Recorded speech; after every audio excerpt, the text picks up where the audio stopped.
ये प्रत्यक्ष जो है वो इंद्रिय प्रत्यक्ष की बात है। कहते जो अपनी आँख से सामने ये सारे पदार्थ दिख रहे हैं, शरीर आदि। शरीर आदि क्यों किया? क्योंकि शरीर वो तो स्पष्ट पुद्गल है, परद्रव्य है, और दिखते तो इंद्रियों से वो ही है ना। दूसरे जीव तो दूसरे दिखते नहीं हैं, दूसरे जीव का तो हम अनुमान ही करते हैं ना। तो देखो इसमें लिखा ना, हिंदी से अपने पढ़े, इंद्रियों से जो दिखें ऐसे तनादि पदार्थ में, आँखों से जो दिखाई देता है ऐसे शरीरादिक पदार्थों में एकत्व कर, ये मैं हूँ करके नष्ट हो, निज द्रव्य को देखे नहीं, और उनके अंदर जो अपना भगवान आत्मा है उसे देखते नहीं है। अब वो बिल्कुल कितनी वो स्थूल बात है जी, वही आ गई ना 27वीं गाथा जैसी, कि जो देह और आत्मा को एक कहती है। अब कहते बहुत बारीक बात है, बहुत बारीक भी है, बहुत स्थूल भी है। इंद्रियों से जो दिखें ऐसे तनादि पदार्थ में एकत्व कर हो, नष्ट जन निज द्रव्य को देखें नहीं। कितना साफ स्पष्ट है। इसका अर्थ करने की जरूरत है, इस पर व्याख्यान देने की जरूरत है।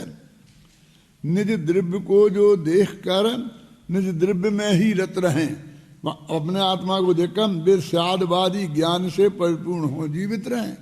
कहते शरीर में और आत्मा एक में एक हो रहे हैं, तो अब वो यहाँ इंद्रियों से दिखें तो अपने ज्ञान के गेय बने ना। तो कहते ज्ञान के जो गेय बने और बस उसी मिक्सचर में ही सब कुछ यही मैं हूँ, तो शरीर की मुख्यता हो गई ना। तो शरीर रूप अपने को माना, तो जो आत्मा जो अंदर में है उसका नाश कर दिया उसने। अब दूसरा क्या कहे दूसरे छंद में, कि जो पर पदार्थ आत्मा में ज्ञान में दिखे तो उसने अपनी ज्ञान की संपत्ति में, ज्ञान माने आत्मा, उन सब पर पदार्थों को भी शामिल कर लिया। जैसे एक राजा है तो उसके राज्य में जितनी भी जनता है वो भी अपने में शामिल कर ली, है ना। तो आप कहोगे ऐसा उदाहरण क्यों दे रहे जनता, मुस्कुरा रहे ना लोग। अरे ऐसा मानता है वो राजा, कहता है कि हमारे यहाँ रोजाना इतने मन तो आटा उठता है। चक्रवर्ती का आता ना वर्णन, कितना गेहूं आटा लगता है रोजी ना रसोई में। तो मैंने चक्रवर्ती की रसोई में, तो वो चक्री उसने आटा को भी अपने में माना ना। वो सब चक्रवर्ती खाता है क्या? हम कहें हमारे यहाँ तो 200 लोगों का खाना रोजाना होता है, तो अपने वो 200 लोगों में अपने में अपना घर माना ना, कि ये हमारा घर है, इसमें 200 लोगों का खाना होता है, और ये सब एक इकाई हमें टोडरमल स्मारक भवन। ऐसा जो जो हमारे ज्ञान में आया इरादा हो गया उसका। बस देखो पढ़ो, सब द्रव्यमय निज आत्मा यह जगत की दुर्वासना, बस रत रहे पर द्रव्य में स्वद्रव्य को भ्रम बोध से। वो पर द्रव्य में लीन रहता है और मानता ऐसा है कि ये सब स्वद्रव्य है। उसमें स्वद्रव्य के भ्रम बोध से पर द्रव्य में रत रहता है। पर द्रव्य से नास्तित्व को स्वीकार कर सब द्रव्य, पर द्रव्य से तो नास्ती है भाई, वो तेरे में पर द्रव्य आ ही नहीं सकता, तनादि पदार्थ। ऐसा स्यादवाद समझाकर उसे नष्ट नहीं होना देता। तो ये स्वद्रव्य और परद्रव्य संबंधी जो एकांत है उनको निषेध करके स्वद्रव्य परद्रव्य को आत्मा जानता तो है, और जानना वो आत्मा की संपत्ति है। वो आत्मा का द्रव्य गुण पर्याय है, इसलिए वो आत्मा है, और उसके जानने में जो जो आया वो आत्मा नहीं है। तो फिर कहेंगे ये आत्मा में गेय तो रहा ही नहीं, तो फिर बाद में कहेंगे कि वो गेय खुद ही गेय और खुद ही ज्ञान।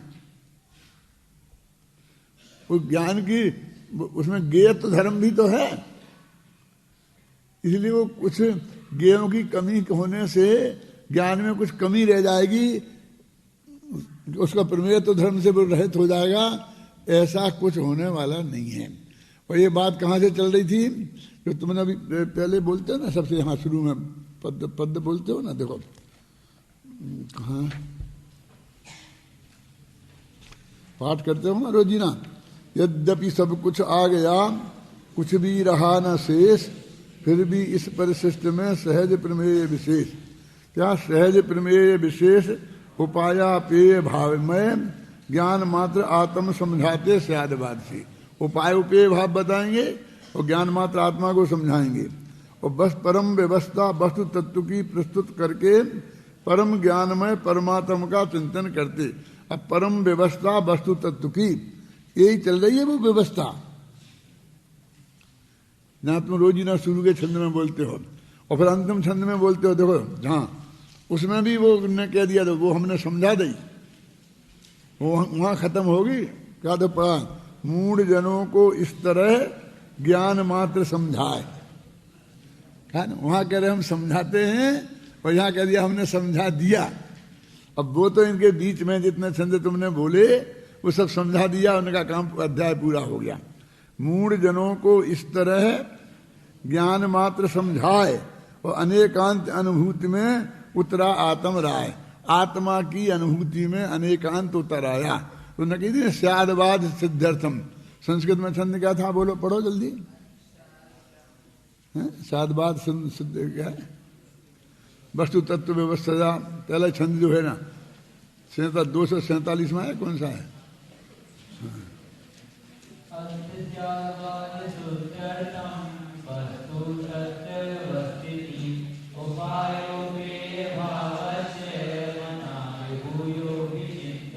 मनाग भूयो भी चिंतते। पर थोड़ा सा एक बार फिर विचार करते हैं। अनेकांत जिन देव का शासन रहा अलंग। अभी संस्कृत की पहली पंक्ति गद्य की है, उसमें वहां लिखा है कि जैन शासन अलंघ जैन शासन है। जो स्यादवाद की परिभाषा दी है उस गद्य में अलंघ शासन बताया है जैन शासन को। यह अनेकांत भगवान का अलंघ शासन रहा है और ये वस्तु व्यवस्था को स्थापित करके उन्होंने कहा था वस्तु व्यवस्था को हम स्थापित करते हैं। क्यों? क्योंकि लोगों को समय सार में बार बार ये आया है कि आत्मा ज्ञान मात्र है। तो इसकी वजह से उसके एकांत में वे चढ़ जाते हैं। तो उनकी हम अनेकांत की स्थापना कर रहे हैं, स्यादवाद की सिद्धि कर रहे हैं और परम वस्तु की व्यवस्था बता रहे। तो वो तो ये समझते हैं कि जो इतने छंद आपने पढ़े इनमें वो सब बात बता चुके हैं। इनका पाठ भी भाग्य से बनो तो वहीं से वहां तक करते हैं कि एक प्रकरण पूरी तरह से समाप्त यहां हो जाए, है ना। अब जब कल पढ़ो ना तो शुरू का छंद से आना और अंतिम छंद तक इस पर मिलान करना और फिर एक एक छंद पर विचार करना। क्योंकि अब तुमने कम से कम 4 छंद, 4 तो पढ़ ही लिए, 4 बोल, 5वां 6वां बोल चल रहा है।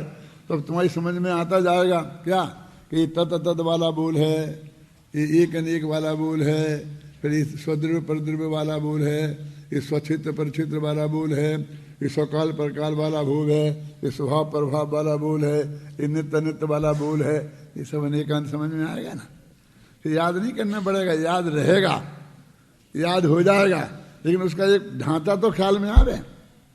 ये समय सार ने किस ढांचे में बना करके जो अभी अध्याय अपना चल रहा है उसका कंस्ट्रक्शन क्या है। आप जब वहां पढ़ते हो और हम एक लाइन वहां सुनते हैं ना अपने घर से, तो हमें समझ में आ जाता है कि ये कौन सा बोल चल रहा है। ये 7वां चल रहा है कि 8वां चल रहा है कि जी ये चल रहा है कि ये चल रहा है, समझ में। और कोई सुनता होगा चाहे नहीं सुनता होगा, तुम मत देखो यहाँ कोई बैठा है कि नहीं बैठा है। हम तो सुनते हैं, घर में भी खड़े हैं तब भी सुन रहे, वहां से रास्ते में आ रहे तब भी सुन रहे, फिर यहाँ आगे बैठ गए तब भी सुन रहे। इसलिए चाहे जैसा बोलते चलो ऐसा नहीं चलेगा। इनकी पूरी राम कहानी तो कल सुना दी थी पांडे राजमल जी की। अभी अपन पढ़ते हैं। कोई एकांतवादी मिथ्या दृष्टि ऐसा है जो पर्याय मात्र को वस्तु स्वरूप मानता है, इसलिए गेय को जानते हुए गेयाकार परिणमी है जो ज्ञान की पर्याय उसका ज्ञेय के अस्तित्वपने से अस्तित्वपना मानता है, ज्ञेय से भिन्न निर्विकल्प ज्ञान मात्र वस्तु को नहीं मानता। इससे ऐसा भाव प्राप्त होता है कि परद्रव्य के अस्तित्व से ज्ञान का अस्तित्व है, ज्ञान के अस्तित्व से ज्ञान का अस्तित्व नहीं। उसके प्रति उत्तर इस प्रकार है। ज्ञान वस्तु का अपने अस्तित्व से अस्तित्व है, उसके भेद चार हैं।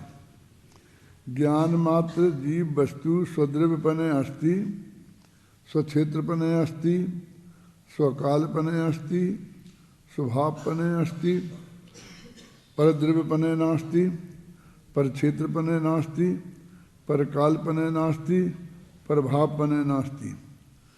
और उनका लक्षण, यहाँ तक की बात तो सब कॉमन है कि 8 बोल उनने बनाए हैं द्रव्य क्षेत्र काल भाव के लक्ष्य से, स्वद्रव्य परद्रव्य। कल अपन ने छंद पढ़े थे स्वद्रव्य परद्रव्य वाला, तो परद्रव्य में उन्हें तनादि पदार्थ लिए थे, माने स्पष्ट ही परद्रव्य की बात थी। अब यहाँ जो वो अर्थ कर रहे हैं उन्हें देखें कि सविकल्प भेद, उनका लक्षण इस प्रकार है। स्वद्रव्य माने निर्विकल्पक मात्र वस्तु, स्वक्षेत्र माने आधारभूत वस्तु का प्रदेश, स्वकाल माने वस्तु मात्र की मूल अवस्था, और स्वभाव माने वस्तु की मूल की सहज शक्ति। अब परद्रव्य माने सविकल्प भेद कल्पना, अपने में ही। वहाँ निर्विकल्प आत्म वस्तु कहा था, और जो उसे सविकल्प होते ही वो परद्रव्य हो गया। पर क्षेत्र माने जो वस्तु का आधारभूत प्रदेश निर्विकल्प वस्तु मात्र से कहा था, वही प्रदेश सविकल्प भेद कल्पना से पर प्रदेश बुद्धि गोचर कहा जाता है, और उसको उसी को परकाल माने द्रव्य की मूल अवस्था निर्विकल्प अवस्था, और वही अवस्थांतर भेद रूप कल्पना से परकाल कहलाता है। परभाव द्रव्य की सहज शक्ति से पर्याय रूप अनेक अंश के द्वारा भेद कल्पना, उसे प्रभाव कहते हैं। चारों बोलों में निर्विकल्पक वस्तु को स्वद्रव्य, स्वक्षेत्र, स्वकाल, स्वभाव कहा है, और सभी भेद कल्पना को परद्रव्य, परक्षेत्र, परकाल, परभाव कहा है। और इतना ही फर्क है कि द्रव्य में वस्तु के संबंध में भेद विकल्प खड़ा हुआ है, और क्षेत्र में क्षेत्र संबंधी विकल्प खड़ा हुआ है, पर काल में काल संबंधी विकल्प खड़ा हुआ है, और भाव में भाव संबंधी विकल्प खड़ा हुआ है। कोई मिथ्या दृष्टि जीव है जो वस्तु को द्रव्य रूप मानता है, पर्याय रूप, ये निष्कर्ष है, पर्याय रूप नहीं मानता। इसलिए समस्त ज्ञेय वस्तु ज्ञान में गर्भित मानता है। ऐसा कहता है कि उष्ण को जानता हुआ ज्ञान उष्ण है, शीतल को जानता हुआ ज्ञान शीतल है, अग्नि को जानता हुआ ज्ञान अग्नि है।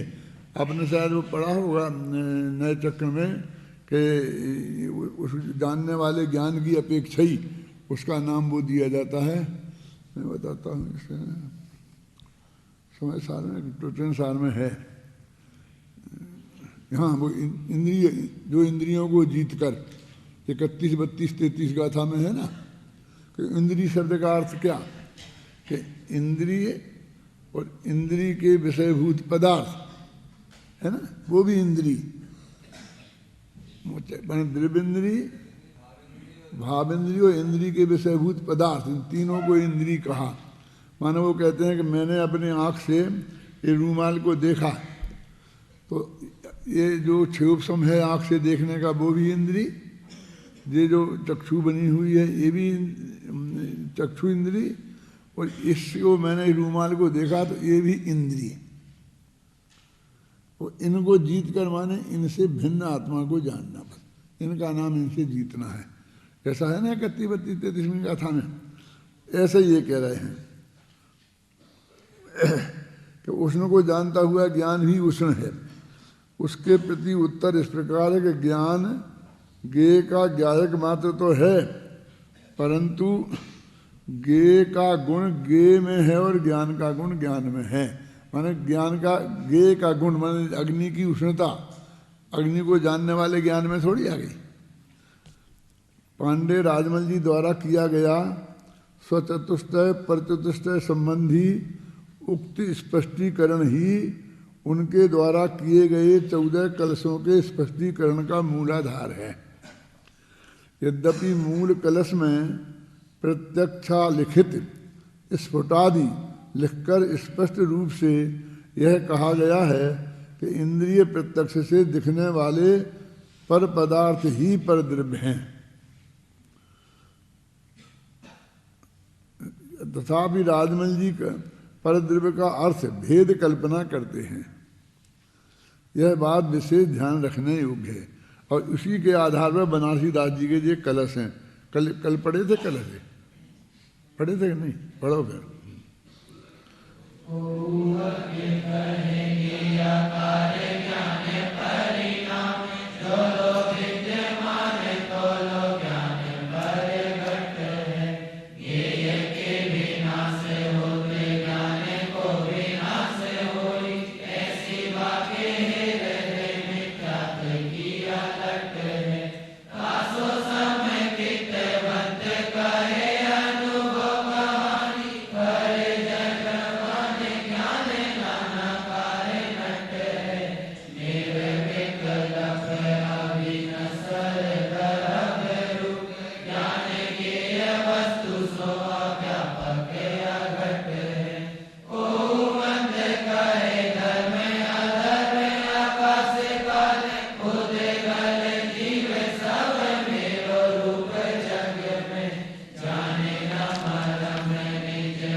इसमें वो कह रहे हैं कि देखो कि ज्ञान में जो गे झलका तो उसने उस ज्ञान वाली पर्याय को भी गे में शामिल कर लिया।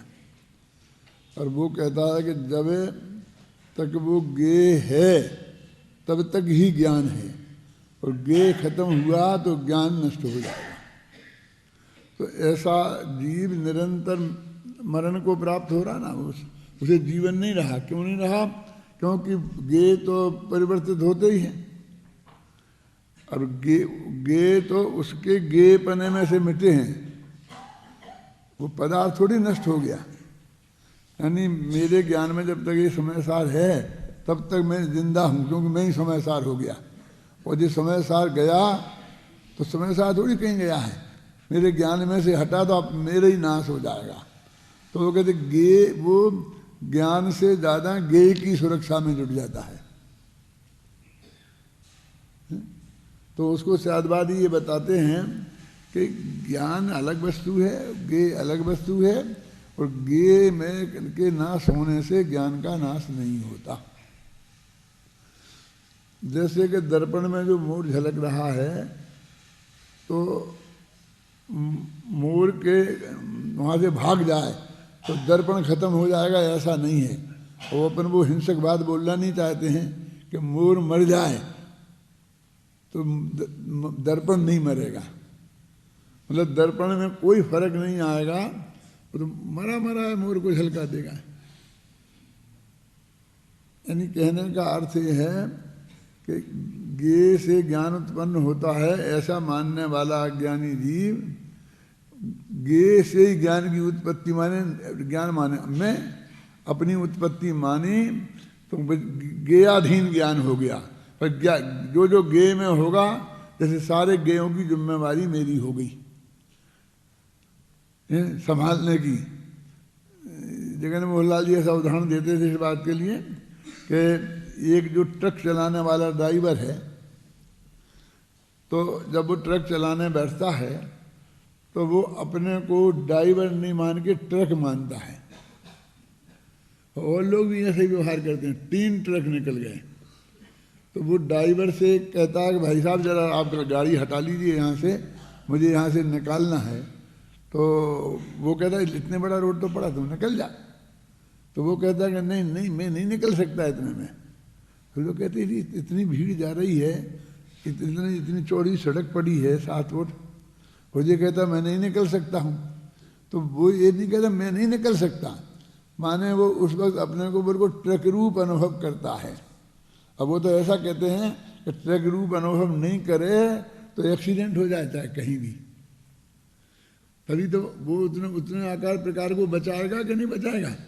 आप भी स्वयं जब कार चलाते हैं और फिर स्कूटर चलाते हैं, तो जब स्कूटर चलाते हैं तो अपने को स्कूटर रूप अनुभव करते हैं, और कार चलाते हैं तो अपने को कार रूप अनुभव करते हैं। तो ऐसे ही ज्ञान ने अपने को गे रूप अनुभव किया, तो वो सब गे में जो जो हुआ वो सब अपने में हुआ मानता है। और ज्ञान का तो ऐसा स्वभाव है नहीं।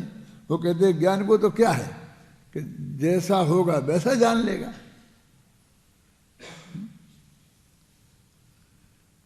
जैसा होगा वस्तु का स्वरूप वैसा जान लेगा।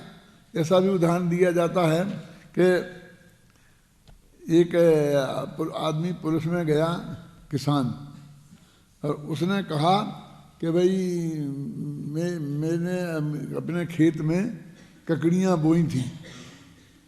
तो वो पुलिस वाला कहता है कि भाई तेरे खेत है तो तू क्यों नहीं बोएगा, तेरा खेत है, तुम अपने खेत में जो चाहेगा बोएगा, तूने अच्छा किया ककड़ियाँ बोई। तो बहुत अच्छी फसल आई कि जब तुम ककड़ियाँ बोएगा, अच्छी मेहनत करेगा तो फसल भी अच्छी ही आएगी। कि फसल अच्छी आई तो मैंने ककड़ियाँ तोड़कर पूरी डलिया भर कर और मैं इधर बाजार में आया कि क्या करेगा, इतनी ककड़ियाँ होंगी तो तुम बेचने के लिए बाजार में आ गई। तो बाजार में आया तो इतना में एक पुलिस वाला आया, अब मेरी तो बोनी भी नहीं हुई थी, और वो उठा के 2-4 ककड़ियाँ उठा ली उसने और बिना पैसा दिए जाने लगा। तो कहे वो पुलिस वाला है तो वो ऐसे किसी को पैसा देने वाला है, पुलिस वाला आएगा तो वो तो ककड़ी उठाएगा ही। तो मैंने साहब उसे रोका कि साहब मेरी अभी बोनी भी नहीं हुई है, आप ऐसी ककड़ियाँ नहीं ले सकते हैं।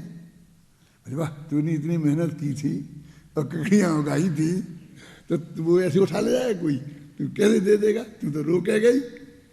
कि वो रोका तो माना नहीं, कि वो पुलिस वाला ऐसा कैसे मान जाएगा।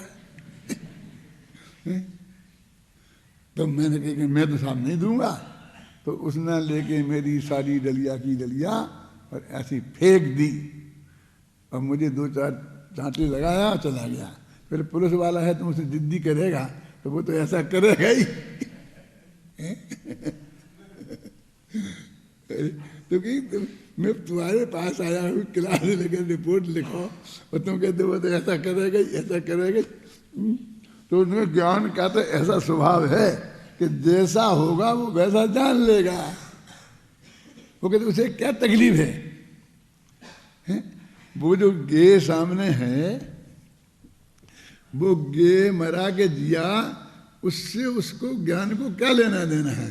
उसकी तो ड्यूटी जान लेना है, तो मरेगा तो मरा जान लेगा, और जिएगा तो जिया जान लेगा। उसका तो जानने का काम है। ऐसा गे से ज्ञान को तुम पृथक समझो, माने गे की वजह से ज्ञान प्रभावित नहीं होता।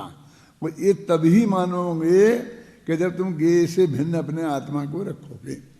और तुमने तो उसे जाना क्या, वो जानते ही उसे ऐसा अपने में शामिल कर लिया जैसे अपने में कुछ हो रहा हो, ऐसा उस गे के होने में हो गया। जैसे मान लीजिए अपने घर में किसी का वियोग हो जाए, अपनी माँ मर जाए, तो जैसे हम रोने लगते हैं, तो क्या मरीज की माँ मर जाएगी तो डॉक्टर रोने लगे?